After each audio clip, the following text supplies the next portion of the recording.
What really happened with your host, Mike Rivero, because World War III is a really bad idea. Here is your host, Michael Rivero. And aloha, America. Welcome to our show today. It is Thursday, May 14th, 2020. Yes, this is a live broadcast. It's not a pre-record here.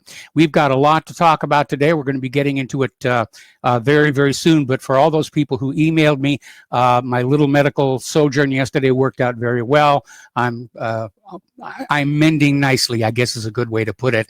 And we'll soon be back to my normal obnoxious self. So we're going to start getting into the news here. And as far as I'm concerned, you know, the news is political. I'm sick of this COVID-19 coronavirus stuff. I really have had enough of that stuff. CNN is out with a new poll, and the headline is reading that Biden leads nationally, but looking a little closely at the battleground states, Trump is ahead, 52% to 45%. These states include Arizona, Colorado, Florida, Georgia, Maine, Michigan, Minnesota, Nevada, New Hampshire, New Mexico, North Carolina, Ohio, Pennsylvania, Virginia, and Wisconsin. Now, 7 of those states voted for Trump in 2016, Arizona, Florida, Georgia, Michigan, Ohio, Pennsylvania, and Wisconsin. 8 voted for Hillary Clinton, Colorado, Maine, Minnesota, Nevada, New Hampshire, New Mexico, North Carolina, and Virginia. And let me say how disappointed I am in my relatives and friends in the Granite State here. But they're still out there trying to push, you know, Biden's going to win, Biden's going to win. But remember the polls of 2016. Hillary's going to win in a landslide. She's got 90%. And she got trounced. And they all started crying about, it's that electoral college. If it hadn't been for them spoiling our fun, you know, Hillary would be the United States' first female president. And she worked so hard for it and killed so many people. Cheated so hard. I mean, come on, guys. So the new poll numbers are warning signs for the Democrats. And Rush Limbaugh was out there saying that he guarantees the Democrats cannot go on with Biden. They won't. And he thinks Andrew Cuomo is going to hijack or try to hijack the Democratic convention. So is Hillary. I'm telling you that right now. Rush may think it's Cuomo. I think it's Hillary. I'll put my name on that right now. Hillary is going to try some kind of a dramatic play at the Democratic convention, which is now they're saying it's going to be virtual because of coronavirus. We can't have a big arena convention. And I'll tell you the real reason. They don't want Biden up on that stage and all the voters getting a look at him and seeing how he's doing. With a virtual convention, they can go in with heavily edited videos of Biden on his good moments, not risk having a bad moment. Biden is still in his cellar. Another sign of dementia, I might add here. But let's face it, Biden is the worst Democratic candidate in recent history. According to this article over at Investment Watchdog, I would disagree. Hillary Clinton was the worst Democratic candidate in recent history. But they're going to have to duke it out for the title, I guess, come November here. Joe Biden has tapped former bartender Alexandria Ocasio-Cortez to lead his climate change task force. Now, remember, she's the person who's out there with the Green New Deal, which is going to cost huge amounts of money and accomplish probably not a whole heck of a lot when you realize this whole climate change thing is just another vote-getting, money-getting hoax. But that's who Biden has tapped. Now, Alexandria Ocasio-Cortez can probably pour a decent glass of scotch, but she has absolutely no experience in climatology or meteorology at all. And in fact, she's starting to show signs of deterioration as well. Apparently, she wanted to get on the Progressive Union-backed Working Families Party ballot in New York and couldn't get the necessary 15 signatures. So she's booted out of the Progressive ballot. Now, I assume she's still running as a Democrat. Maybe, maybe not. I think it's time she got the old heave-ho. Mostly because she's an embarrassment. She's an embarrassment to our political system. She looks good, yeah, that's, you know, but politics is not a beauty contest. It's not a fashion show. It's about who can actually do the job for the American people. Not just the corporations here. All right, so let's talk about the Unmasking Scandal. And this is a big deal. Corporate media and the Democrats are trying to say, nah, it's a nothing burger. There's nothing there. And a lot of people are saying, what the heck does it mean, unmasking? Well, it has to do with the way the FISA court works. Now, remember, FISA, F-I-S-A, stands for the Foreign Intelligence Service Act. And the idea was that the FISA court has the authority to issue warrants for surveillance on foreigners outside the United States of America. That's why it's got that first initial F, the Foreign Intelligence Service Act. However, in the course of surveilling foreigners, very often they're talking to American citizens who are not supposed to be surveilled, not without a court-issued search warrant. So what they do is they will mask the American's name. They'll put a little tag in there saying, Sheikh Ahmed Bendover was talking with American number 1. And that it'll be left at that. And you're not supposed to unmask those masked names. It's a violation of their rights to privacy. Okay, when those transcripts of the intercepted communications are released, the identity of the American citizen is masked. And it's a very, very limited number of people who can request that those American citizens' names be unmasked, because they shouldn't. American citizens should not be captured in these foreign surveillance investigations. So now you have this idea. Who was asking for Flynn to be unmasked here? Well, as a matter of fact, that list has been made public. It went from the DNI to the DOJ. The DOJ said they were keeping it secret. Somebody else leaked it. It's out there in the press. Here are the people who were trying to get Michael Flynn unmasked. Okay, U.S. Ambassador to the United Nations, Samantha Power. She made no less than 7 requests to unmask Michael Flynn. DNI James Clapper, Deputy Chief of Mission Kelly Degnan, U.S. Ambassador to Italy and the Republic of San Marino John Phillips, Director of the CIA John O'Brien, OIA Director Patrick Conlon, Secretary of the Treasury Jacob Lew. Why would he even care one way or the other here? Acting Assistant Secretary of Treasury Arthur Danny McGlynn, Acting Deputy Assistant Secretary of Treasury Mike Neufeld, Deputy Secretary of the Treasury Sarah Raskin, and Undersecretary of Treasury of Nathan Sheets. Those are the people who were doing it. Samantha Power, 7 times. They wanted the name out there because they could use it to damage Donald Trump.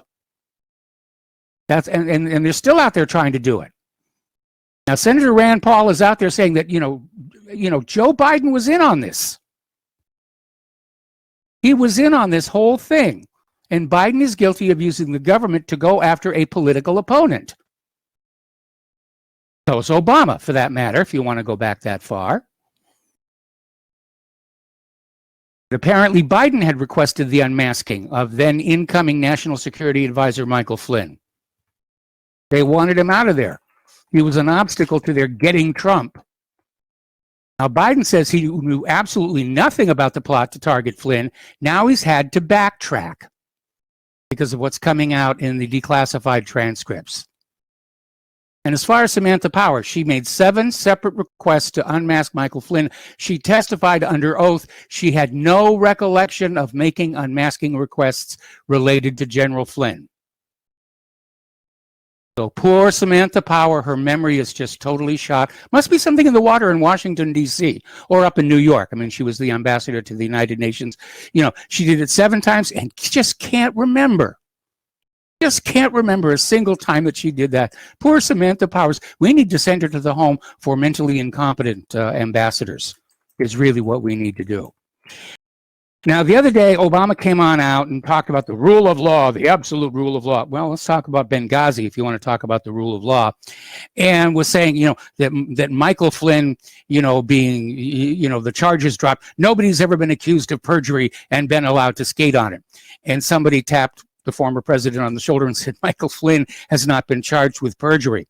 Well, by golly, they're going to fix that because apparently Judge Sullivan has ordered a review of the case with an idea of charging Michael Flynn with perjury based on his guilty plea, which Michael Flynn is trying to withdraw, and the judge won't let him. All you Kafka fans out there.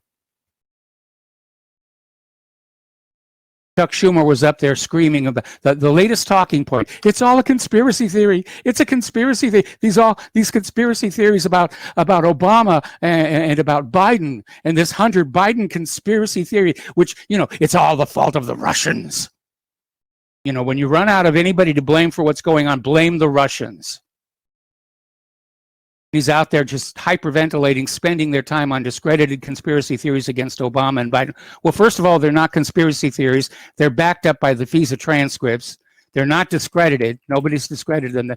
And Schumer was hyperventilating so much. Senator Ted Cruz sent him a tweet saying, breathe.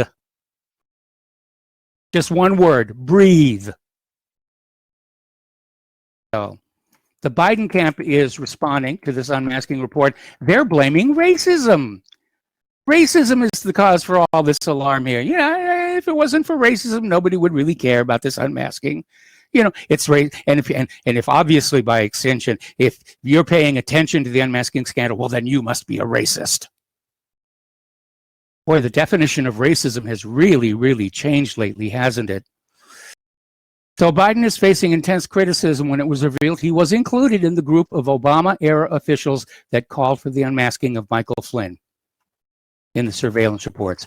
Donald Trump is out there saying it's time for Obama to testify. And Obama will have to. The fact that he's an ex-president does not confer on him any immunities.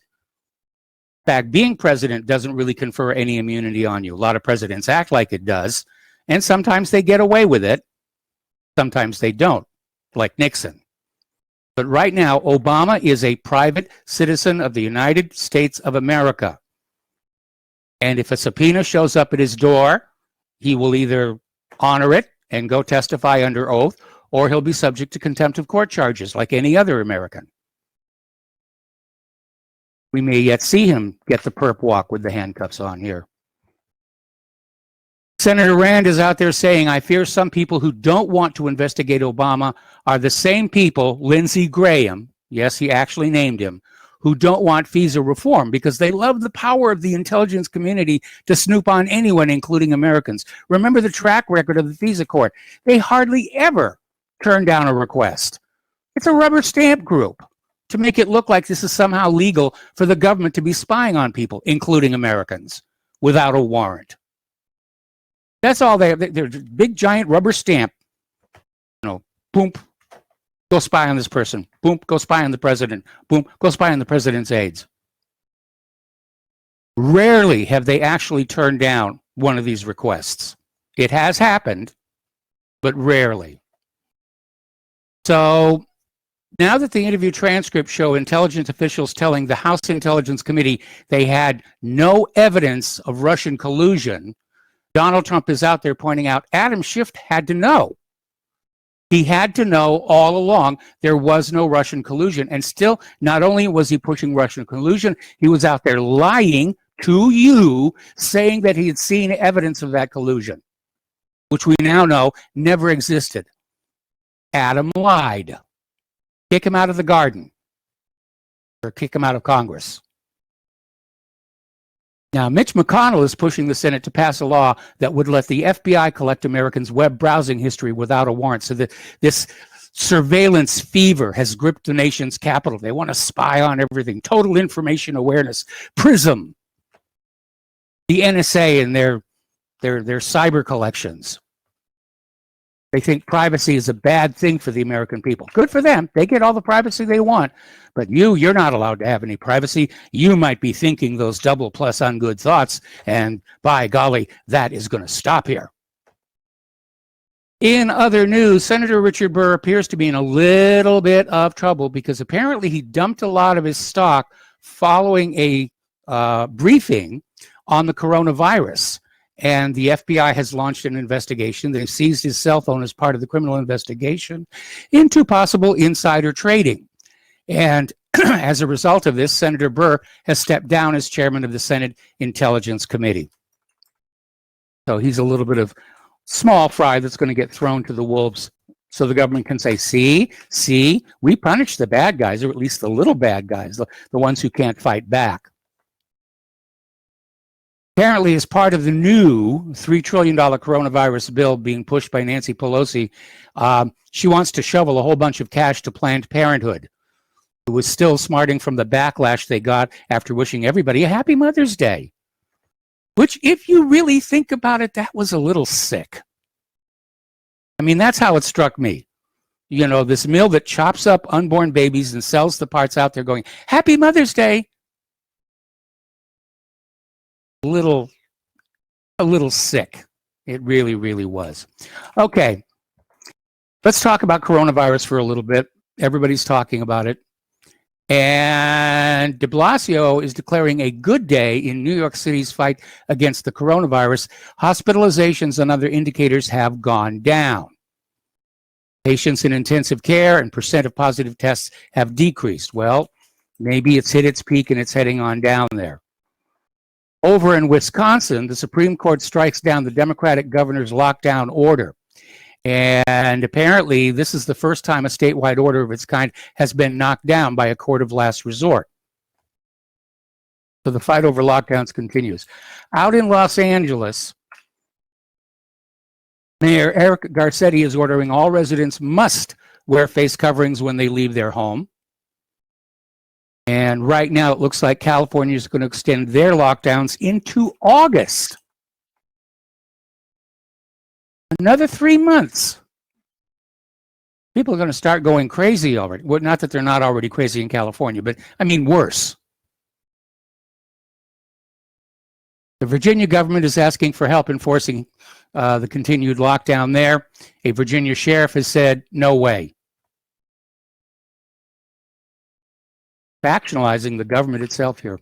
The Washington state governor announces plans to forcefully quarantine those infected and all their contacts. Governor Jay Inslee announced at a press briefing on Tuesday that a standing army of contact tracers, along with members of the National Guard, will identify and immediately quarantine Washingtonians infected with COVID-19 and any individuals who have come in contact with the infected. What is he setting up? You know, concentration camps? The way the plan works is that in the event that multiple people or members of a family reside under the same roof with a shared bathroom, these people will be quarantined out of their homes. Where are you going to put them there, Gov? Over in Michigan, things are really rocking and rolling. Facebook has deleted a Michigan anti-quarantine group with more than 380,000 members. And the members are fighting back. They're restarting the group. Facebook takes it down again. They're restarting the group on other social media.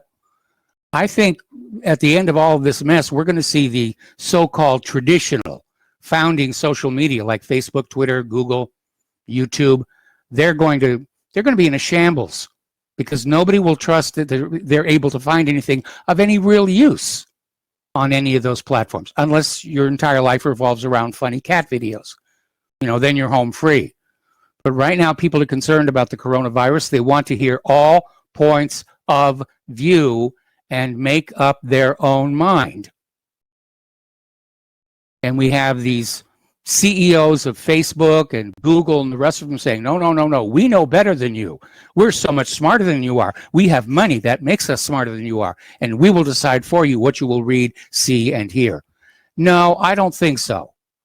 I would rather make a mistake on bad information than have Mark Zuckerberg tell me what to think. No hard feelings, Mark. It's not personal. I met the man. Michigan governor is claiming that anti-lockdown protests are racist and misogynistic. That's the latest talking point. It's racism again. Oh, my goodness. Governor Gretchen Whitmer is saying the protests against her coronavirus lockdown are racist and misogynistic. You're only opposed to it because I'm a woman governor. Boy, talk about pathetic and desperate. Okay, we're going to take a break here for some commercials, and we'll be back with more news after these few words. Welcome back to our show here, and a reminder that Republic Broadcasting Network is in a perpetual fundraiser because we need your help to keep doing what we're doing, to get the truth out there against the government and corporations and corporate social media who are trying to basically re-corral you and retake control of your brain. which is really what it is. It's a war for the minds of America. And right now they're losing. That's why they've had to enlist Facebook and Google and YouTube and Twitter to act as gatekeepers. So if you'd like to help out Republic Broadcasting, the postal address to send a check, money order, or if you prefer anonymity, cash, is Republic Broadcasting Network, 2251 Double Creek Drive, number 302, Round Rock, Texas, 78664. The phone number where you can make a credit or debit card donation is 800-724-2719, extension 3. The network thanks you. Okay, getting on back to the circus over in Michigan. Remember that barber, Carl Mankey, and he reopened his shop in defiance of Governor Gretchen's stay-at-home orders and basically vowed to keep his business open until Jesus comes. And apparently Michigan has now suspended his license. He's gotten an attorney. The attorney is saying the state's actions are out of pure retribution. Yeah, Gretchen is looking like a spoiled child. She doesn't get her way, so she's going to just fling problems at people. How dare you fail to bow down to her womanness? We're going to take away your business license. Michigan, meanwhile, is reporting a 10% death rate from coronavirus cases. That is extraordinarily high. Kind of makes you wonder what's going on over there. Again, out in California, their state university system has already decided to cancel fall in-person classes due to COVID-19. It's all going to be remote learning. That may be the model of the future, which I think would be a loss because part of the college experience is the socialization of getting on out there. You're starting to wean yourself away from your parents, starting to interact with other human beings. Can't do that quite so easily on Zoom. Hundreds of anti-lockdown protesters gathered in North Carolina for a fifth week, days after Governor Roy Cooper started relaxing the COVID-19 restrictions. Apparently, it is not happening fast enough out there. So Roy Cooper on Friday pushed through a new executive order which eased North Carolina's stay-at-home order. But the Reopen NC group returned to protest for a fifth week to demand lockdown is ended completely. All righty. This one I have a little problem with. Okay? The government, the United States government, has forbidden the Boy Scouts from practicing their annual tradition of putting American flags on the graves of veterans for Memorial Day due to the coronavirus. What do they think is going to happen? That the Boy Scouts are going to give those dead veterans coronavirus? Or the veterans will give the Boy Scouts coronavirus? I don't think so. I think this is nonsense. And as having been a Boy Scout myself, you know, I know how important Memorial Day is. So I definitely disagree with this. I don't think there's no gain. Nobody's going to get infected. You know, they get handed their flags and they walk apart from each other. They're not clustered together. They're spaced out because they've got to go to the different, tombstones, headstones for the veterans. I think it's silly. Kind of a thing the government does just to look like they're doing something when they don't really know what the heck to do here. Over at the White House, as you're already aware, there's a coronavirus scare going on, that the cluster may be emerging there, and it's about to get a little bit more complicated because they're using Abbott's 5-minute coronavirus test on the White House staff. That's what diagnosed Trump's valet and Mike Pence's press secretary. But apparently this 5-minute coronavirus test misses up to half of all positive cases, according to a recent study. Researchers at New York University compared the ID Now test to one made by Seafeed Incorporated. The ID Now test missed 1/3 of positive results when using samples that were stored in vials. Among samples taken with a nasal swab, the ID Now test missed almost 50% of the positive results. So there could be twice as many people in the White House with COVID-19. Okay, now a lot of people are starting to talk about what's called Kawasaki disease, and no, it doesn't mean you've got little tiny motorcycles growing all over your skin. And it's apparently this inflammatory syndrome that is affecting children, and they're saying it's linked to coronavirus. How it's linked has not been made clear, but apparently there are 100 British children with this Kawasaki disease, and apparently they were otherwise healthy and had no serious medical conditions. So this is a real surprise here, and it begs the question, did coronavirus mutate into this Kawasaki pathogen, or are they just trying to link everything that comes along to coronavirus to inflate those numbers? We got to take another break for commercials. We'll be back with more news after these few words. Welcome back to our show here. Now, here in Indiana, they're starting to set up wide area testing for COVID-19. There's a center that opened up in Tell City, which is south of here, basically where you can go in and get tested and find out if you have had it or not. And what is emerging from this testing program is the fact that a lot of people have had COVID-19 and don't know it. A lot of people are carrying it around and being contagious and not knowing it. Apparently, it's a very, very mild illness compared to, well, for example, the seasonal flu. And the other aspect of this is they're starting to realize that people who get the virus and come down with symptoms may be facing a long road back, that the adverse health effects of coronavirus could last for years. So in a lot of ways, it's like, you know, there are other illnesses where in a certain part of the population, there's no effect. And in another part of the population, there's minor annoying symptoms. And then in a very, very tiny part of the population, you get death. Dengue fever is a good example. 3% of the cases, roughly, you get hemorrhagic bleed out and crash. About 20%, it's like a mild flu, and everybody else who gets it, they don't know. And it passes from mosquito to mosquito to mosquito to mosquito.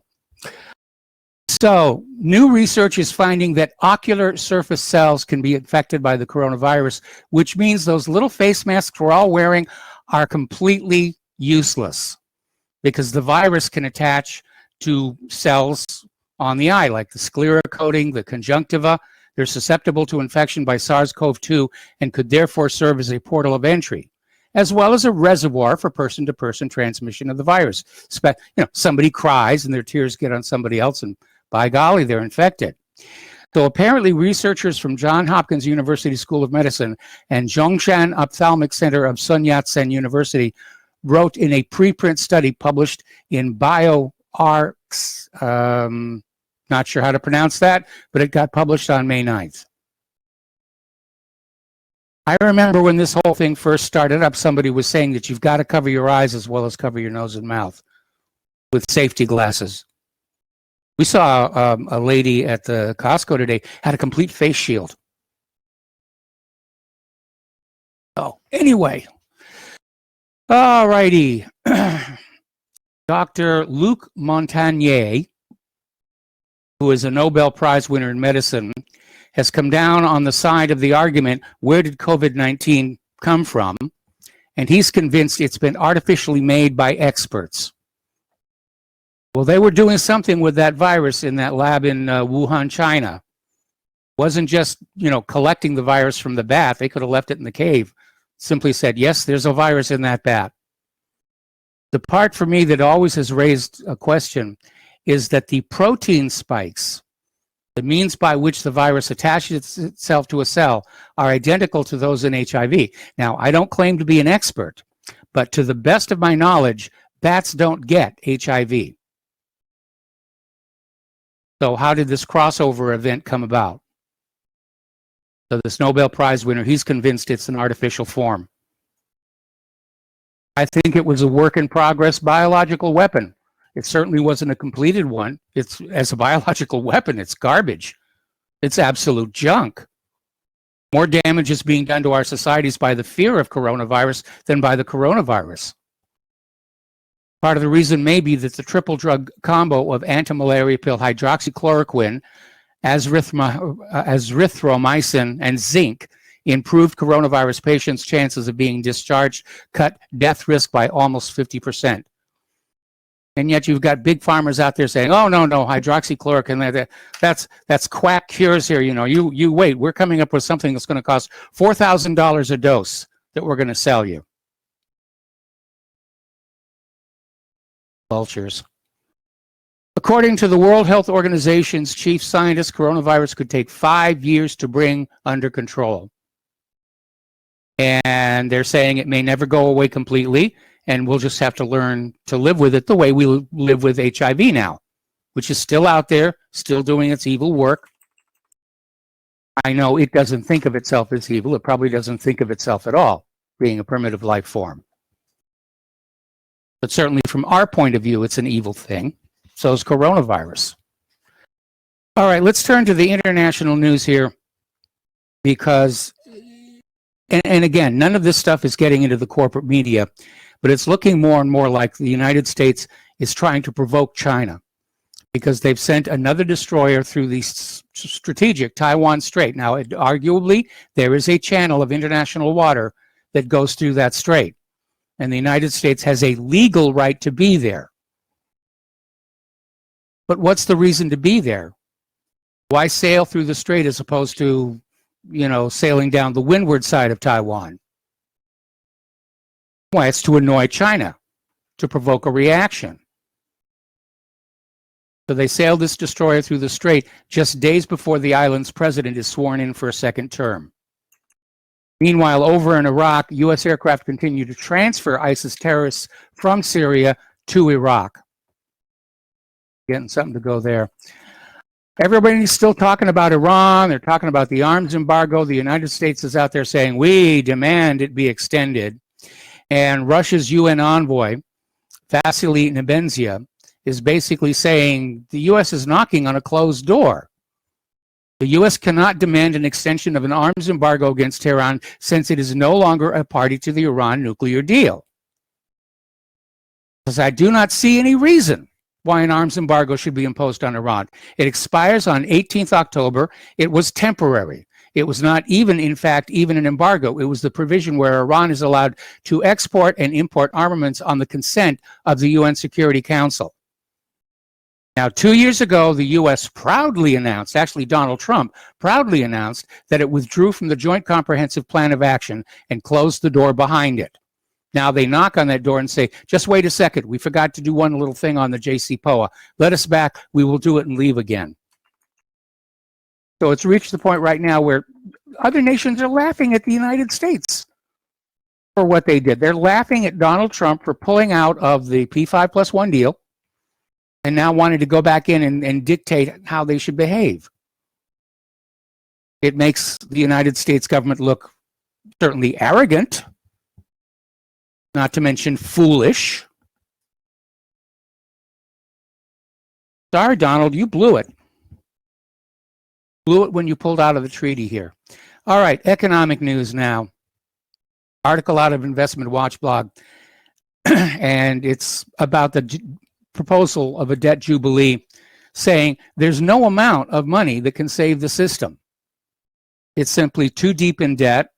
And there's only two possible outcomes. Either there's going to be a debt jubilee where the debt is simply written off, or the system is going to collapse.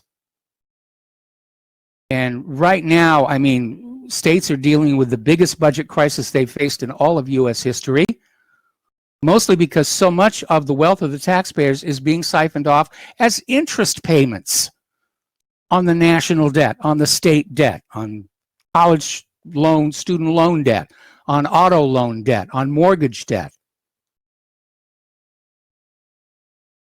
If you're looking for something to do during the lockdown, get out all your bills and everything and calculate how much you're paying out and how much of that represents interest to the bankers who graciously allowed you to buy a new home or a new car with money that they created out of thin air. This is the reason the Federal Reserve will not allow a full audit. If the American people ever realize just how much wealth has been sucked out of the American people by the Federal Reserve, there'd be a revolution by morning. That's why they fight it tooth and nail. And getting on back to Alexandria Ocasio-Cortez, as you know, the Democrats are out there. They want to spend more money. They're talking about a second $1,200 to U.S. citizens, which I'm okay with. They're talking about a $6,000 one-time payment to U.S. citizens, which I'm okay with. And they're talking about taxing it all back somewhere down the road, which I think I have a real problem with. If you think about how much it's been taxed from you during your entire lifetime, now we're in trouble. And we're in trouble because the government put us in trouble. Yeah, there should be some reparations and not a loan. So anyway, the Republicans are out there saying, look, the United States government, just the government, not everybody else in the country, but just the U.S. government is $25 trillion in debt, not counting unfunded mandates. And we need to control government spending. And Alexandria Ocasio-Cortez is out there saying, it's a bad faith argument. Yeah, we'll just spend the money. Remember when she came out with the Green New Deal and she was talking about the trillions it was going to cost? Somebody said, where are you going to get the money for it? And she says, we'll just get it. Really? How are you going to get that much money to spend? No, we'll just get it. Doesn't have a clue. She's a bartender, people. They voted a bartender into Congress. And I'm sure she's a great bartender. Man.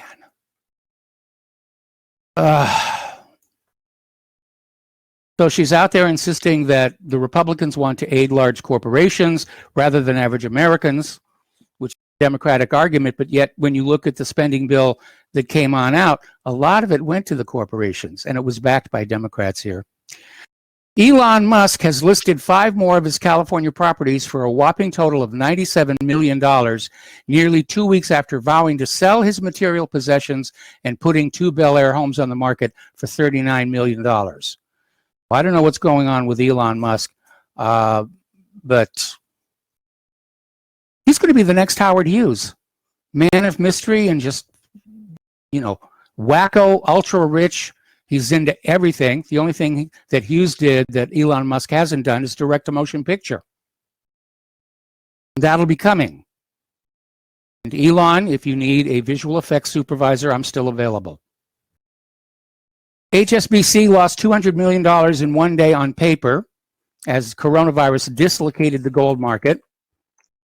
And despite that, our advice to all of our listeners continues to be buy gold, buy silver, buy the actual metal, keep it under your control.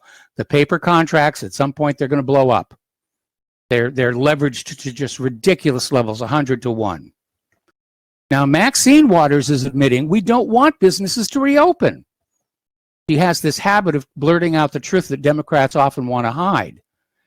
And, she was out there calling for Trump to be impeached. And here's the whole thing. Trump founded his reelection campaign on how good the economy was doing. And it became, a one-horse show. And back when that was happening, I said, this is not a good idea. To mix your metaphors, you're putting all your eggs in just one basket, and that basket's called the economy.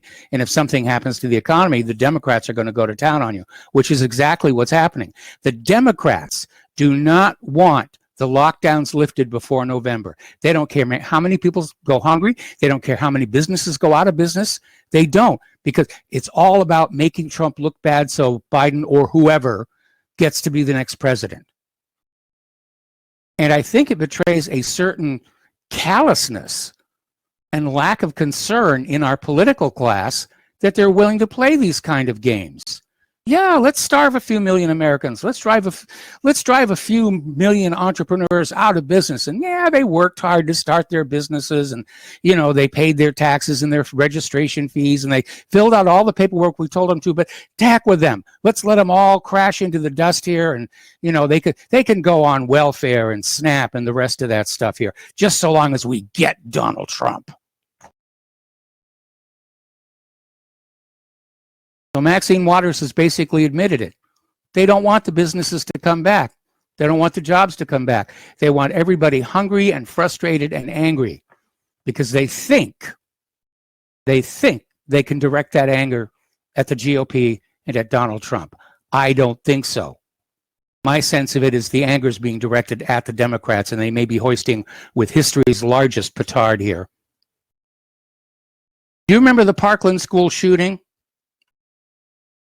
And there was this Florida police officer, Sergeant Brian Miller, from the Broward Sheriff's Office, and video showed him basically cowering behind a car while 17 people were shot dead. and he was summarily fired for failing to coordinate an immediate response to the Parkland shooting. Well, he has been reinstated, and with full back pay, which amounts to almost $200,000.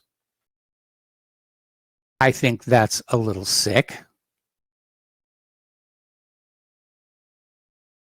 Now, a little bit of good news. This is sort of getting on back to Elon Musk. SpaceX has created a Crew Dragon simulator on the SpaceX website that lets you play it being an astronaut and practice manually docking with the International Space Station. I took a look at it earlier today, and it's a lot of fun.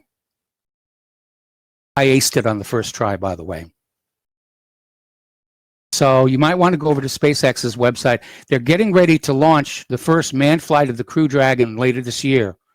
And I cheer them on. I wish the best for them. It's time for the United States to get back into space without having to hitch a ride with other countries. Good for them here. Okay, over on Mars, my favorite planet, the InSight spacecraft is picking up Marsquakes. And scientists are now trying to recreate the conditions they think exist in the Martian core, which is an iron-sulfur clathrate. And it's thought to be the substance at the core of Mars. And they're getting this seismic information from the Marsquakes. I think they need to put down a few more of these landers. That way they can actually do some seismic imaging. Because there's still a school of thought that Mars used to have an atmosphere and water until it was hit by a very, very large asteroid. Mars is actually slightly warped. It's slightly dented. Take a look at the topographic maps. Actually, I got a topographic globe of it back here. So, it's exciting stuff. And I miss those days when I was with NASA. And I'm glad that they're getting back out there into space rather than just rubber stamping Al Gore and human-caused global warming, which, by the way, look at the freezing temperatures we're seeing across the country, this in mid-May. All right, we got to take a break for commercials. We're coming up on the last segment of our first hour, and we're going to go ahead and we're going to open the phone line. Welcome back to our show here. Now, over in Europe, in the small town of Hsbc in Poland, they have discovered the world's second oldest time capsule. The oldest one in Europe was found hidden inside a church spire that was undergoing renovation work. Nobody knew it was there. And it dates back to 1797. It contains coins and building documents. I think time capsules are a lot of fun. And I sort of got introduced to the idea at a very young age because my grandfather, who did a lot of cabinetry work and carpentry work, when he was sealing up a wall, he would take whatever change was in his pocket and just throw it in there and leave it for whoever was going to tear the wall down to discover some years in the future. And I've seen where, this is all in New Hampshire, by the way, I've seen where old walls were being torn out and you'd see all these coins, Indian head pennies and everything just scattered along the bottom of the 2x4s. And when I think I was about 7, I actually made my own time capsule out of an old coffee can, buried it underneath the barn in our home. I thought it would be there forever, but then the next owners of the home tore the barn down and took it all off to a landfill. So much for that. But, you know, 7-year-olds, we have ambitions. All right, we're going to go ahead and start taking phone calls right now. We're going to start with Tom in Florida. Tom, I may have to take you through station identification. What's on your mind? Yeah, good day to you, Michael, and aloha. Yeah, what's on my mind is first you said Cortes is a good bartender. Yeah, she might be a good bartender in a strip bar up there in New York. She'd be good in a strip club being a bartender. As far as whatever she could do to pull, whatever. But she's full of nonsense. That broad's whacked out. No question about it. These idiots in New York will vote for anything. They'll vote for whatever. They're nuts. But yeah, Mike, what's on my mind is I want to talk about the Michael Flynn case a little bit. Yes. Michael Flynn definitely has been on the road. This judge is a total racist. I believe this Judge Sullivan's a racist rascal. I do believe that this Jovanovic, now they prove that she's a liar. She was on that thing, and some of these senators like Blumenthal were saying she should be on Mount Rushmore, and this woman's going to expose Trump and all this. and you got the same Bloomberg, this Zog agent, who said he went to Vietnam, lied to everybody in Vermont, whatever state he's from, and these people still vote for this schmuck. They're voting for these putzes that I don't know how these people, when these states, like I told you last week, these states are 98, 97% Christian, but they're going to vote for these kind of nincompoops who are totally Zionist in our ideology, communist, Bolshevik. I don't understand it, Michael. Maybe you can explain it to me and your listening audience. What is going on with these people in these states, these northern New England states, voting for these imbeciles like Bernie? You got this Blumenthal, dickhead Blumenthal, who said he went to Vietnam. He's a liar. Then he's saying this lady, Yovanovitch, should be on Mount Rushmore. We're going after Trump. This is total hatred. Unfortunately, those New England states have tended to go liberal. Massachusetts certainly has. New Hampshire certainly has. The old idea of the New England conservative, they're an endangered species right now. Okay, we got to take a break for station identification. Tom, stay on the line. I'm going to come right back to you as soon as we're done with this. And welcome back to our show, hour number 2. We're talking with Tom in Florida. And Tom, the situation with Michael Flynn is not even really about Michael Flynn, because Donald Trump has already indicated there's a pardon waiting to be granted when this situation starts to resolve itself. And all of the people attacking Michael Flynn have to know that. Judge Sullivan has to know that. There is nothing that they can do that is going to get Flynn tossed in prison. Okay, so why are they still out there rabidly trying to push this? Well, first of all, they're trying to distract from the fact that Flynn was railroaded. And I think they actually want Trump to pardon Michael Flynn, because then they can use that against him come November. Oh, look, he pardoned that evil Michael Flynn. And again, Flynn has just found himself caught in the middle of this, you'll pardon the expression, pissing contest between the Democrats and the president. Well, Michael, I think you're right there, but I think I believe Sullivan is trying to cover for Barry Soetoro, Hussein Obama. And Sullivan knows that Obama's in big trouble. And that's why they're doing this. This guy Sullivan, he's a shrill hack trying to protect Obama and his administration, because this guy is a racist. I don't care what anybody says about Sullivan. He knows he's a nincompoop in his own mind, but he's got to play the game. But I want to get back to something else, Michael. And by the way, over the weekend, on Drudge, they had 28 shootings in Chicago, 8 dead, 28 shootings in Chicago. So this is happening. What happened with the coronavirus and the gun laws in Chicago, in Detroit, and all these cities? This is nonsense. But another thing I was on one of these news, I believe it was Newsmax, Michael, is did you see the thing about the gloves and the mask in Lebanon? And the Israelis got to go and clean them up because there's dumps everywhere with dirty gloves and dirty masks all over the place. And there's people that are just dumping them in like piles. And all it's going to be, it's on one of the news stations. And the experts are saying now, once this coronavirus thing's over within a year or so, there's going to be 5 million tons of masks and gloves and other protective stuff that they're going to have to literally burn, incinerate. Yes. 5 million tons, Michael. So, and the mask, I believe the masks really are making you sicker than helping you in a lot of ways. If you're wearing a mask, you're breathing in your own carbon dioxide, so you're actually going to get sicker in a lot of sense. And they're saying in Italy, the virus is going through your eyeballs. So some of your callers are going to call in the mask. I know one guy's going to call in. Well, let me tell you, if it goes through your eyes, what are you going to wear? Everybody's going to wear windshields now? That thing going to be the new next thing? Everybody's got to wear, in all the stores now, a lot of people are wearing windshields and masks. Yes. So I guess that's going to be the new norm now. This virus, they still haven't got a real hold on who actually made it. I'm pretty sure it came out of China, but we're not 100% sure. And the whole thing it stinks. And this guy Fauci is a fool. He's a liar, conniver, and guy's getting rich off Bill Gates.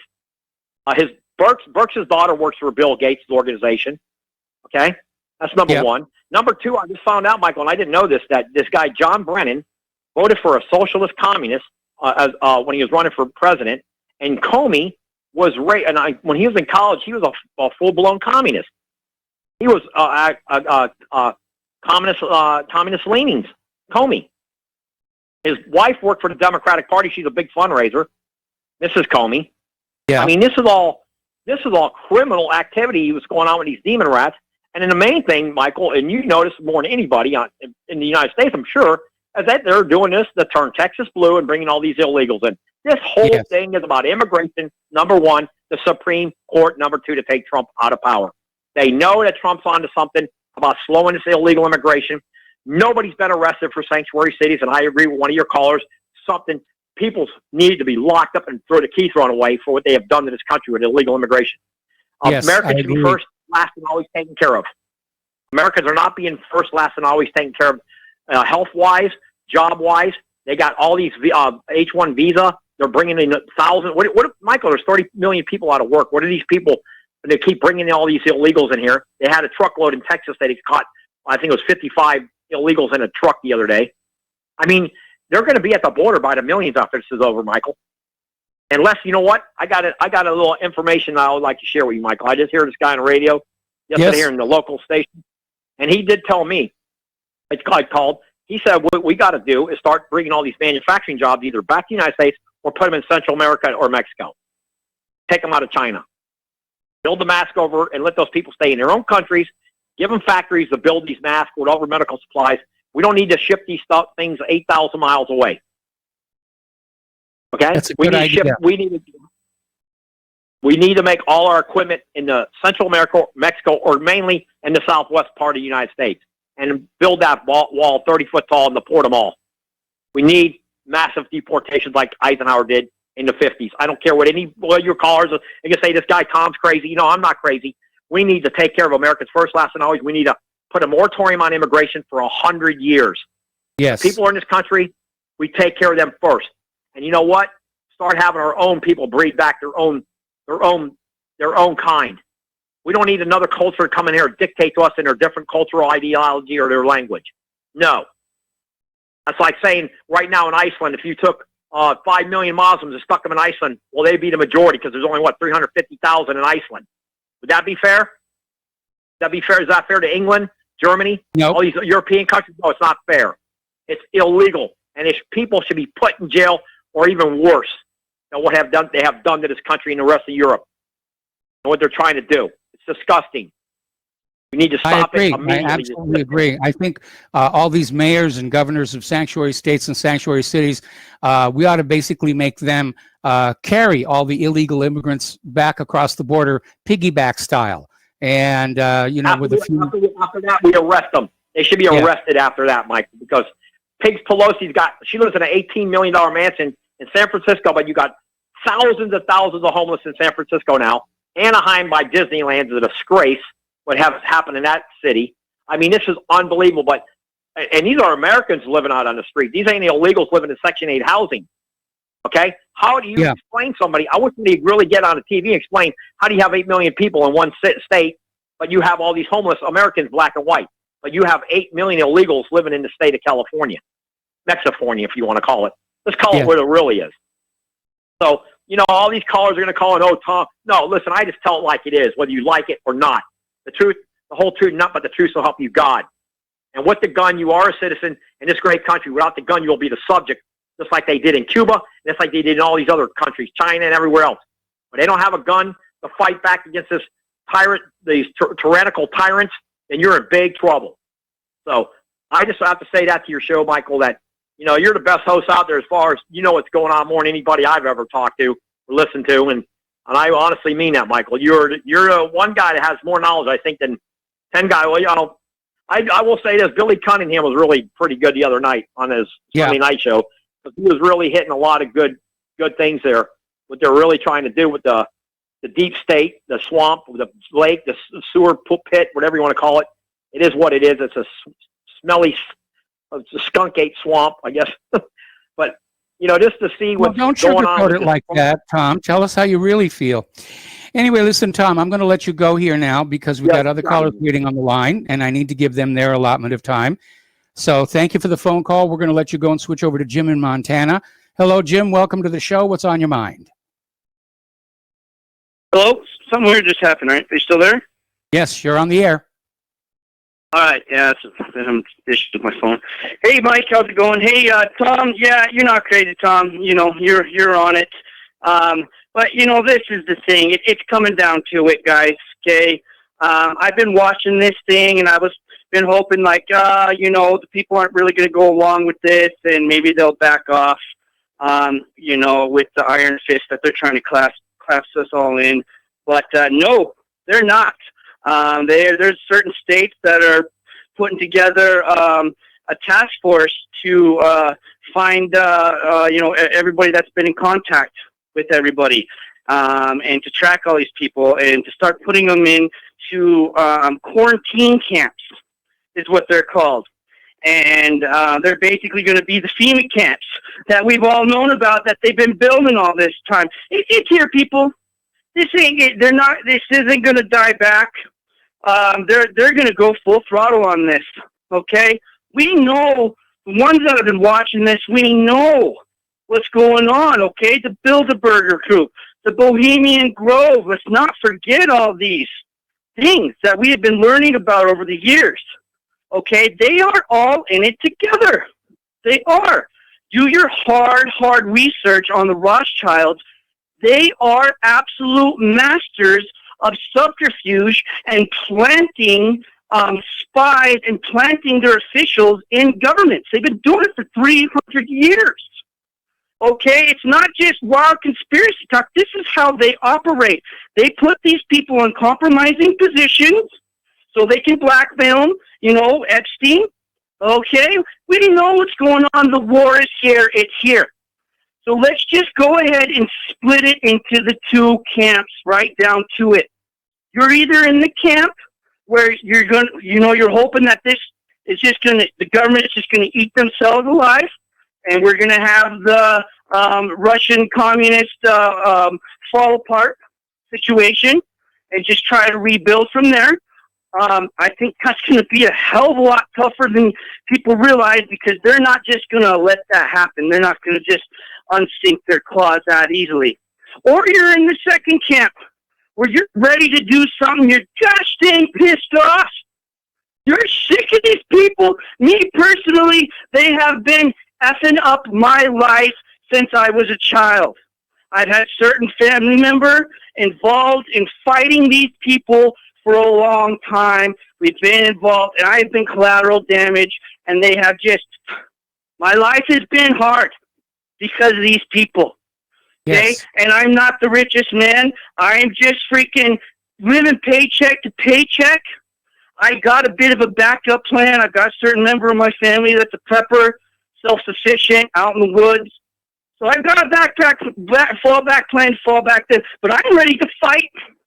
I'm ready to organize. I'm ready to march up on the Capitol Hill. I have come up with not just about the perfect plan to retake Congress in a democratic and constitutional legal way. Okay? I just need a tech guy. I just need a tech guy to work a few bugs out. Okay? But let's just split it up to the two camps. I won't waste any more time on the radio. Okay? You're either in the camp where you're just going to hold out and let it just eat itself apart and try to rebuild after this crashes. I think that's going to be rough, real rough. And I don't think a lot of people are going to be able to survive that. Okay? I mean, when the food's gone and everything else or whatever. Or we organize. We march up on the Capitol Hill. We walk into Congress non-violently, and we sit in those seats, and we pass the bills that we need to pass. And I've got to wait to vote it, to have the country vote the entire time we're doing it. Okay? Yeah. I've left my number with the guy that takes the phone calls and stuff.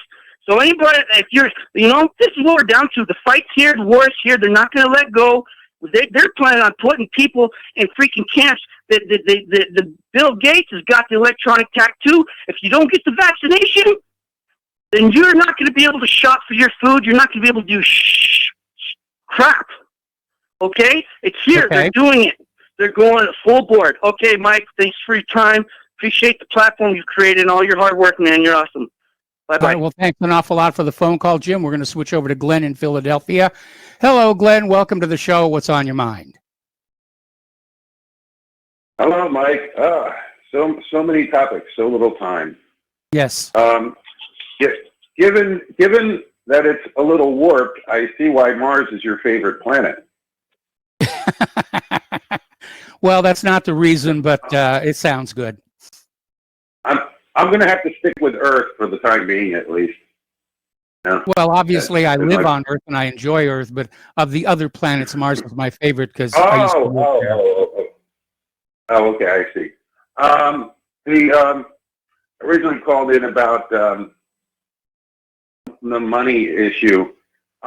This idea of the relief bill sending money to Americans, and whether or not to tax it back and all that sort of thing. It almost kind of reminds me, there was talk a while back about, a Jubilee or a Shemitah or something like that. Yeah. And it almost seems like a stealth, gradual Shemitah or Jubilee type of thing, Now, if we can only get the creditors to forgive the U.S. government, it's hyperinflationary, but it might still be better than the alternatives,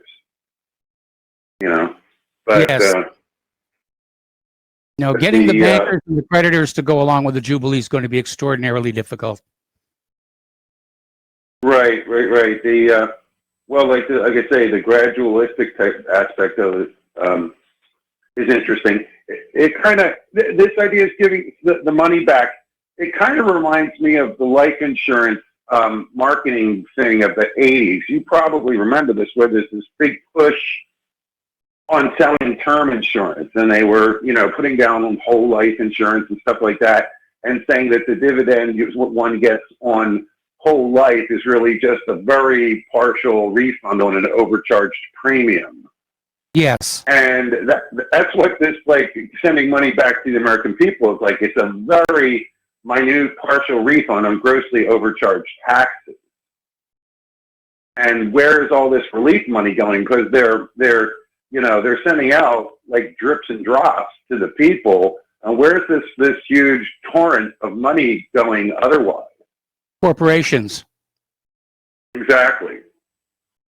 And so that's a bit problematic, But yes, I just don't think, in the long term, it's not enough money to bail people out.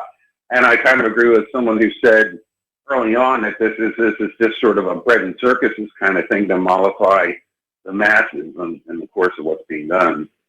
Because we see all this draconian tyranny being brought in, the Trace Act, 100,000 brown shirts going around, knocking on doors and taking people away.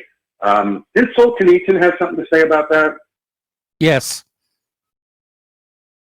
Yeah, so that seems like it relates to that sort of thing too. I wanted to mention something a previous caller talked about with these masks, and I had made a joke one time recently. We've all seen television shows where somebody hyperventilates and they have them breathe into a paper bag. Yes. The purpose for that is when you hyperventilate, you blow off too much CO2, and CO2 is acetic in nature. If you blow off too much CO2, you go into respiratory alkalosis. But if you put a mask over your face and restrict the breathing, it's like breathing in the paper bag, and you're retaining CO2, which is going to make you tend towards respiratory acidosis, and that has its problems. But it's very gradual, and your body does have a buffering system, the carbonic acid sodium bicarbonate buffering system, to keep your pH within range. But I do wonder, I personally don't like wearing a mask for a very long period of time because of this. I gotta wonder if you've got a few 100 million Americans walking around retaining CO2 that they might otherwise be blowing off. I can wonder if Americans tend to be overly ascetic to begin with, just with their diet.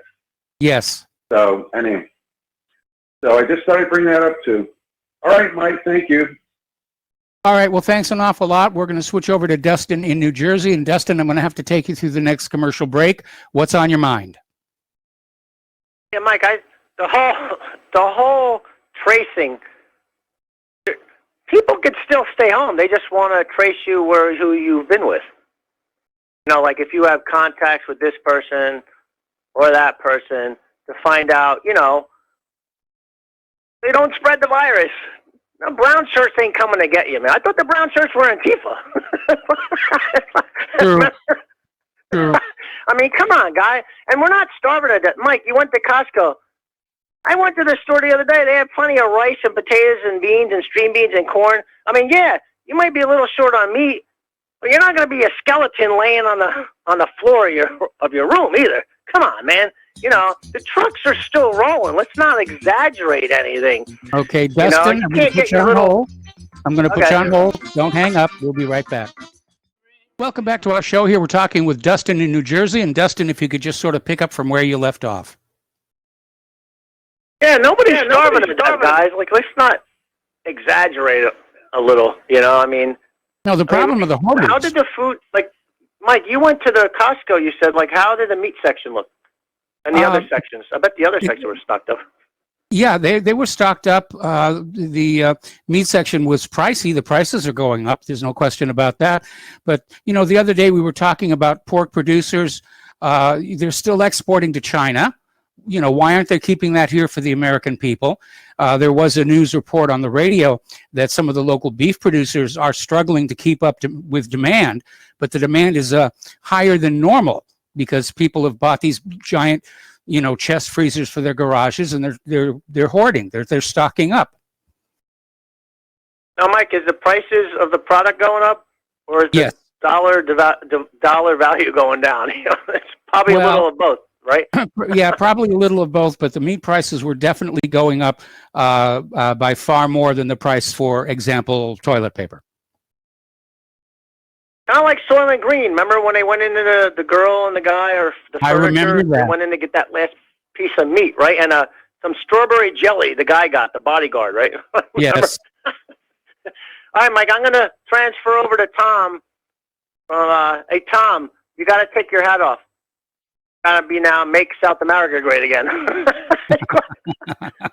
What's the difference if you move from China to South America? I'm going to have to, unfortunately, quote Hillary Clinton. What difference does it make? I want the manufacturing to come back to this country because we've got people who know how to manufacture, and they have got nothing to do. And I'm sorry that the illegal immigrants don't have manufacturing skills, and I don't feel like training them up. So, you know, everyone tries to sell this idea of the illegal immigrants will do the jobs that the American people won't take. Well, let's give the American people jobs they will take, okay? And then, you know, if the illegal immigrants want to go on out and, you know, pick up cigarette butts at the local city park, that's fine. Well, remember this, Mike. We meddled in South America for how long? We meddle in Trump, Pompeo, Elliot Abrams, right? Yep. Trump, you know, all you people, Trump, meddling still in Venezuela, right? Like, with this whole, Mike, by the way, did you see that thing with Syria, with that bank that the coalition have seized, you know? Like, meddling all around the world, you know? I mean, so Trump's not your savior, guys. And by the way, Tom, I get angry at you. You keep blaming, this has got to stop. I'm not Jewish, Mike, I'm Catholic, but the Jews did it. The Chinese did it. Don't get Chinese food. Don't, you know, I mean, it's just, come on, guys. Like, China has played the game, guys. You realize that. Very well. They're mercantile. Exactly. They're mercantilist. Isn't that what Trump's all about? It's just business. Trump is a capitalist, right? He's a businessman. It's business. You know, they're not ripping us off, Tom. That's a cop-out. That's just to blame somebody else because you don't want to blame your own government and your politicians and basically your own American people, partly, because of the cheap goods, you know. So you got to blame somebody else, like the Russians or Chinese or Iranians or this or that. It's not their fault. Dude, they played the game and they beat you. Yes. That's it. And Tom even said, Mike, the super highways are in China now. They got highways they're building with recharged solar panel cars as they drive. Yes. I never seen that here. And I live in New Jersey. I don't see any solar panels on the bottom of highways that recharge Look at the cars. bullet trains around the world. How many of them do we have in the United States that are actually running right now? I think one, Mike, on here, our East Coast, the Acela line, and it only does it does go fast, only for a few miles. It's got to slow down because of the rickety lines we got. That's all I got to say, Mike. People can call in and bitch about me, but you know what? You know I'm right. Have a good show. All right, thanks an awful lot here. And we're coming up on another commercial break. We've got callers waiting on the line. I'm going to get to them in a little bit. But I want to comment on what Dustin was saying. And he's absolutely right. These other countries did not come in and take away our technology and our manufacturing. Our political and business leadership gave it away. Starting about 30 years ago, they said, we don't need to get our hands dirty. We're the leaders of the free world, and we'll have those people in Taiwan and China do the dirty work of making our TVs and our waffle irons and our stereos and our Blu-ray players and our computers. And the fact of the matter is that job creation lies in the actual manufacturing of products, and licensing out the design for somebody else to make makes the owners of the license very, very rich, like Bill Gates. But it doesn't really help the American people. And that's why I disagree with Tom. We need to bring the manufacturing back here to the United States. We used to be the best manufacturers in the world. It's what allowed us to prevail in World War I and World War II. And if we go into World War III with our manufacturing in the state it's in right now, we will lose. We're going to take a break for commercials. We'll phone call when we come back. Welcome back to our show here. We're going to go back to the phones here to Mark in Georgia. Hello, Mark. Welcome to the show. What's on your mind? Greetings from the pit of the Peach State. Yes, this is Mark, and I was wondering, did you get the email I sent you about the Simpsons house cat flu? About the one more time, please. All right, on the Simpsons, the animated TV series on Fox, they had an episode where there's a helicopter flies up to the head of the Statue of Liberty, and there's this big conference table, and the network executives one of them puts up a sign, "The next phony crisis," and basically they say, well, what we need is a health. I was thinking we need to have a public health scare, and yes, I did see that. Did you? Okay, you know what? I'm going to shoot you the link once I get home and I get a chance. But I was just reading an article, some med health thing that is basically siding with the establishment view that anyone who says that there's no virus is like, well, I look at it this way: it's disputed whether or not there is an actual COVID-19 virus. To me, the jury's out. I hear one side, I hear the other side. To me, there's a number of things about the science and medical issues that need to be discussed appropriately, but the main thing we need to address is that the political economic manner in which this whole mess was mishandled, somebody needs to be held accountable for the inappropriate way that this thing was handled, including, instead of like in Sweden where they acted appropriately, they isolated the people that needed to be isolated. They didn't do anything unreasonable for the population at large, and they haven't wrecked their economy. And I think I heard some people talk about a jubilee. For those of you that believe in the authority of the Bible, like your wife Claire, that's Leviticus chapter 25. And in Leviticus 25 are the two words, proclaim liberty, that is cast into the side of the Liberty Bell. And there is no liberty in our current monetary system, and that's what I'm trying to get through to people in the GOP, is if you think we have a republic because we have the outward trappings of a representative form of government, you are seriously ill-informed. A republic means the rule of law, and as long as criminals control the issuance of fiat currency that is contrary to being at usury. And to me, I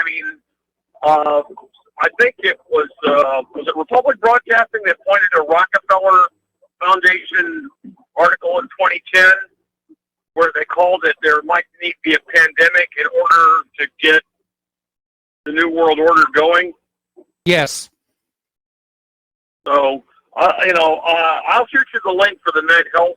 I think it's Med Health something, but they had an article basically suggesting, getting back to the house cat flu, they had an article saying that we now know that house cats can transmit the COVID-19 virus from one to another, but we need to look at the question of, can house cats give you COVID-19? I think those that are calling it COVID-1984 are more onto it. And what makes it a pandemic? I heard Jeff Bennett was saying last night that Congress enacted this CARES legislation in January about the CARES Act. What I mean, January of 2019. And I was hoping that he said he was going to post it on federalobserver.com, and I haven't seen it yet. So I don't know if you're aware of that apparently Congress enacted legislation 11 months before this whole pandemic thing started happening. I guess that has you curious, doesn't it? Yes, it seems like too much of a coincidence here, and as far as a health emergency being used to bring on the New World Order, actually they wanted three things. One was a pandemic, which they tried in 2009 with the When Pigs Fly flu. Then they also wanted a global economic crash, which seems on the horizon. And finally, of course, was the environmental change, the climate gate, human-caused global warming, which has kind of fizzled. Oh, boy. Yeah. Yeah. Well, I think the internet is, thank God.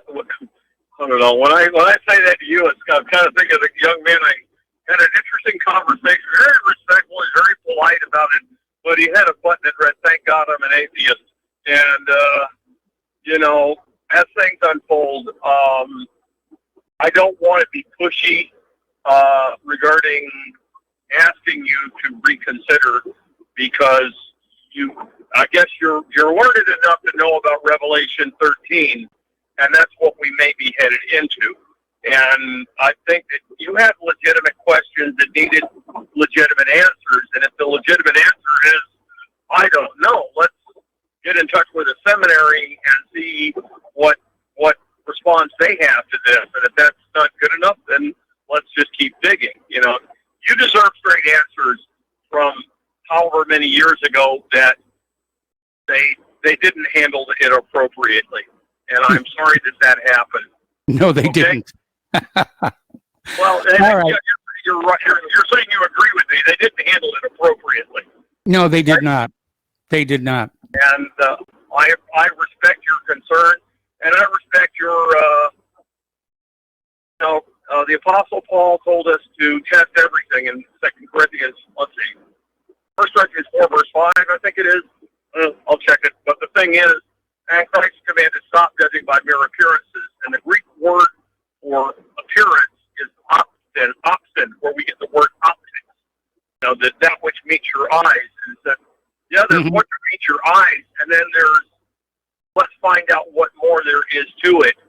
And that's where I want these people, like Rolling Stones had a rather nasty article, and the message I want to get through to these people, I don't mind your having a contrarian point of view, but if you're going to camp out on ad hominem arguments, you're taking away your own credibility, not the credibility of the people you're maligning. So, there's, even if Dr. Judy Mikowitz winds up being discredited, which, I don't see any cause to call her discredited, that's not what the whole, how shall I say, I like to call it restorationism. Let's get back to the Constitution before it was unlawful to change. And I don't think most people even know that the Constitution as it exists now is a fraud, because unlawful changes happen. And there needs to be a means of a popular enforcement that when the government lies to us, people need to be held accountable. And I don't mean empty rhetoric about accountability. I don't mean lynch mobs. I mean, I'm thinking if the government refuses to come clean, it's going to come down to a violent revolution, which is something I am not advocating. It is the lawless impunity of criminal elements that is screaming for a violent revolution, and we are trying to prevent that by lawfully, peacefully demanding the government has to stop lying to us about the fraudulent debt, about how the government has, the Austrian politician who said it's well for rulers that men do not think. So I don't agree with Hitler either on that one. There's points where I'll say, yeah, I agree with you on that point. We don't owe this debt. But when it comes to that, when he comes to saying, I think people need to stop and think and question, is this, and I think above all else, this whole left-right thing is an outright fraud. Both sides have lied to us, and both sides have shielded their own from accountability. And empty talk about accountability is really making me sick to the stomach. So anyway, there you go. I'll shoot you the link for the article about house cats carrying COVID-19. Okay. All right. Thanks an awful lot for the phone call. We're going to switch over to Steve in West Virginia. Hello, Steve. Thank you for waiting patiently. What's on your mind? Just Steve, curious, you there? What you think about international travel and air travel? I mean, when do you see it coming back, or do you think it will come back? I mean, I don't see how they can just destroy these corporations forever. Well, I think international air travel will come back, but I think certainly within the continental United States, you're going to see more and more people opt for trains because you can sit further apart on them. And, train travel is actually quite enjoyable. I did Europe by train. But eventually it's going to come back. I mean, obviously for business customers, the airlines are absolutely necessary. But we're hearing from like the World Health Organization that international travel for pleasure ought to be discouraged. Mike, I got to tell you, I agree with you 100% on the trains in Italy and Spain and stuff. They are awesome. They can get you places faster than a car, and they're comfortable. Yes. They're pleasant. Yeah, they're different than the trains here in the United States, and why there hasn't been any investment in that is just can't understand it. Yeah, I'd like to. I'd be honest with you, Mike. I'd get on a plane tomorrow and go to Italy if I could, if they let me. Yeah. If Italy would accept tourists, again, and I would get on a plane tomorrow. I wouldn't wear a mask or anything. I'm not afraid of this thing. And most of the airlines are now requiring masks, and I agree with you. I'd put on my mask and I'd get on an airplane tomorrow if I had someplace I needed to get to. Yeah.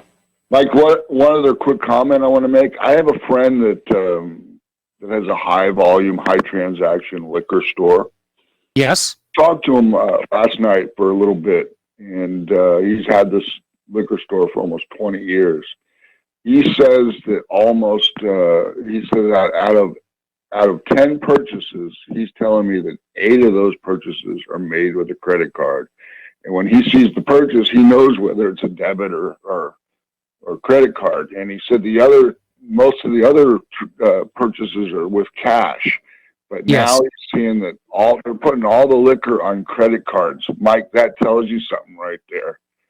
Yeah, it does. There are indications that drug and alcohol use is increasing with our lockdown population. That this kind of isolation and forced staying at home is leading to some mental issues for a lot of people. Yeah, not only that, Mike, but I think I told you before, I'm restoring a Victorian house. And I'm telling you, I'm in Lowe's and Home Depot probably at least 3 times a week.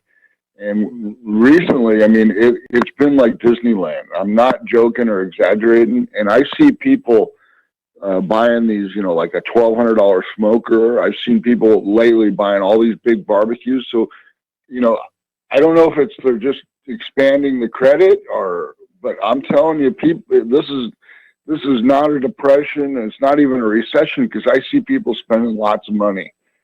And, where are they getting the money? It's either by credit cards or, I don't know. It just doesn't feel like they're worried, that they're going to run out of money. Buying stuff feels good. And it's maybe, people are concerned about the economic future. And this is their way of like saying, well, it can't be that big a deal. I can afford to buy, a new barbecue. And it may be just a way of reassuring themselves that things aren't as bad as they may look. Yeah, I think you're right. Well, I think you're right. We'll find out. I'll tell you one thing. I got a letter the other day to up my credit line. So they're not afraid of giving people more credit right now. And that's got to tell you something. Well, I think it's a desperation. They're trying to maximize their revenues. I mean, I get those letters all the time. Your credit score is excellent. We're going to give you more credit. And my response is, no, I'm paying off all the credit cards. In fact, I've only got one that's got a sizable balance on it, and we're whittling that one down. Because when it all starts to fall apart, those credit card companies are going to be coming out to customers and saying, we're calling your outstanding debt in now. And if you read the fine print of the credit card agreement, the credit company has the right to do that. And so we're working to not get caught by that when it happens. I think they can do that on some mortgages too. Yeah, they can. Sure. Yeah, they can. Like one other quick thing, it'll just take a second. Have you ever went to MarsAnomalies.com? No, I haven't, but I'll probably take a look at it based on your recommendation. I mean, I've seen a lot of stuff out there that says, oh, we found this on Mars, we found that on Mars. I'm still waiting for curiosity to go back and look at the crab. Well, the guy that runs the site is dead now, but what he did is he was one of the foremost experts in working for insurance companies and viewing like damage from tornadoes and stuff by aerial photo. So he was an expert at looking at aerial photos and telling you exactly what happened here, what happened there. The guy is dead, but what he shows you on the site is he compares the JPL NASA photos of the craft that went there, and he says that we have lakes, liquid lakes, water lakes, and trees on Mars. They're on the different side of Mars. I don't know how true that is, but I've looked at some of the photos. Well, here is a case of life imitating art, because I'm actually familiar with the gentleman you're talking about now that you described him. And there's a lot of stuff out there. They're now finally admitting there is liquid water on the surface of Mars. It's very, very salty. That's why it's not freezing. But they're finally admitting, there's liquid water, there's tectonic activity. Mike, if you look at his website, he has a photo of where it looks like there's a waterfall, and the water's moving. You can tell, but there's a waterfall, and it's a pretty big waterfall. It's on the inside of a crater wall. I've seen that one. Yeah, I've seen that one. Yeah. So, his name is Joseph Skipper. They're looking at the stuff, and they're so set in their preconceptions about Mars. I mean, that's what happened when we were talking about life on Mars with Dr. Gilbert Levin's labeled release experiment. The experiment showed a positive. It showed absolutely everything that it should have shown if it found indigenous life. But everyone's out there saying, no, there can't be life on Mars. Dr. Levin's experiment has to have gone bad. It couldn't possibly be. And they allowed themselves to be enslaved by their beliefs of what Mars was like, so they couldn't actually see what was going on there. And it's very frustrating to see it happen again. It is. Jeff Rintz has a picture on his site of what it looks like a valve. It's like a valve you turn with a wrench, just sitting right below the layer of the sand. So it doesn't look like a couple rocks. It just look like a valve. It looks like a valve. So I don't know. Anyways, I'll let you go, Mike. I don't want to take up any more of your time. Thank you. All right. Thanks an awful lot. Here, we're going to switch to Milton in Pennsylvania. We're going to skip our last break to try and get these last few calls in there. Milton, welcome to the show. What's on your mind? Milton, are you there? We lost Milton. All right, let's go to Jim in Illinois. Hello, Jim. Welcome to the show. What's on your mind? Michael, a couple of things. Before I get to my topics, have you seen the documentary that's on YouTube by Michael Moore? It's called Planet Human. Yes, I've seen the trailer. I haven't seen the whole documentary yet. I watched the entire thing. It's like an hour and 49 minutes. It really exposes the green organization, so-called greening organization, and most of them are backed by corporations and the oil companies. Yes. And isn't that funny? Because the first thing that they would say to any critics of human-caused global warming agenda, oh, you must be getting paid by the oil companies. Well, if I am, the checks got lost in the mail because I never got a single one of them. Well, again, when you watch it, you will enjoy it. It's very informative. Early in the show, you were talking about Michael Flynn, Obama and his cronies, and Trump and his mistakes. Mike, to be honest with you, I don't think the average American is concerned about those issues, at least not right now. They're concerned about trying to survive. They're wondering if they're going to have a job. Are they going to be able to pay their rent or their mortgage? Are they going to be able to feed their family? And will their kids go to college? I think most Americans are concerned about that. I think most Americans are also looking for somebody to blame for it all. And that's why these scandal stories, I think, are getting some traction. I mean, certainly looking at Fox News, they have given a lot of airtime to this unmasking scandal because it's Watergate scale. Oh, I don't doubt that. But I think the average American, they're telling themselves that, we have to survive. And those people who are being accused, they're going to make it. They're rich.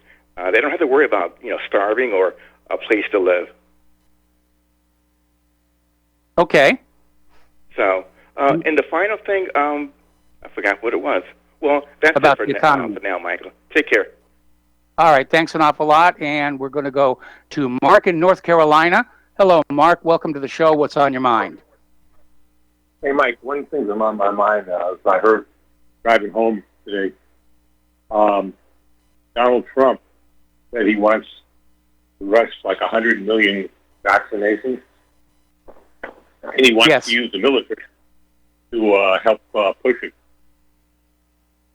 That to me is very disturbing, and we need to be ready because this man. I don't know. At the best I can say, him is the man is incompetent and doesn't know what he's doing. That he's plain stupid. At worst, he's part of this whole plan. These vaccinations are not meant to help anybody. They're meant to destroy part of our brain, so we can't think properly anymore, and it's meant to sterilize us, basically to turn us into living robots for all intents and purposes, and slaves. And we've got to stand up and make it clear. If you want to do this to us, you will have war on your hands, civil war. I already see the police. They're really starting to get scared about this. They're really starting to back up. I don't know how far the military would go in enforcing this. Probably not. But we better be ready. We've been ready to fight because, there's a guy named John Mark on line. He talks about all the time the coming Civil War.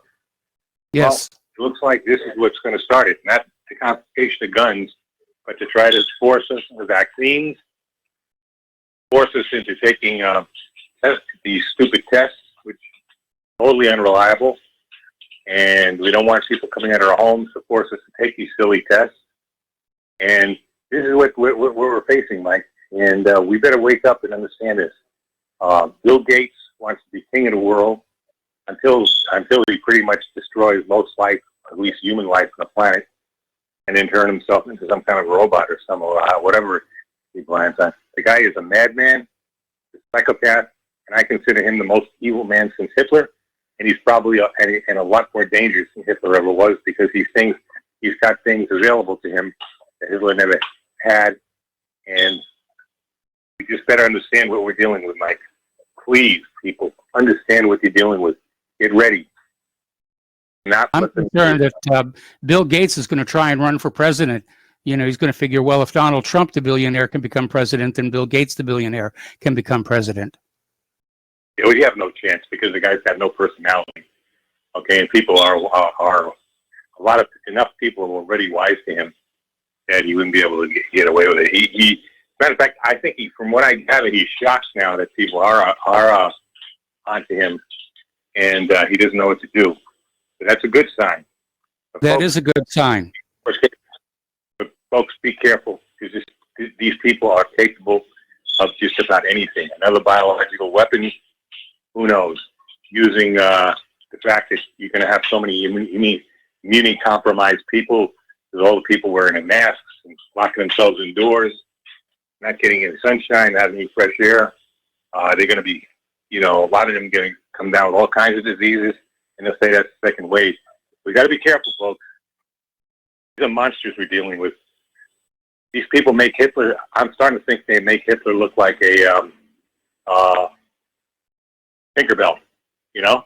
Well, remember what we think we know about Hitler and the Nazis and the Germans was written by the other side. That's always one of the biggest penalties for losing the war, is you get demonized. Right.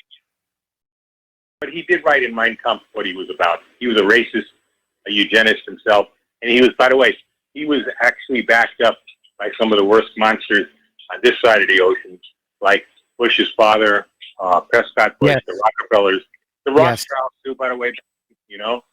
A lot of these same families and people that are behind this, you know, Gates and his... Well, you know where Hitler got his ideas about eugenics, right? There was a eugenics movement in the United States in the 1930s. Margaret Sanger. Yes. Right? So, correct. I mean, these are monsters. Like, that's all I'm saying. These are monsters.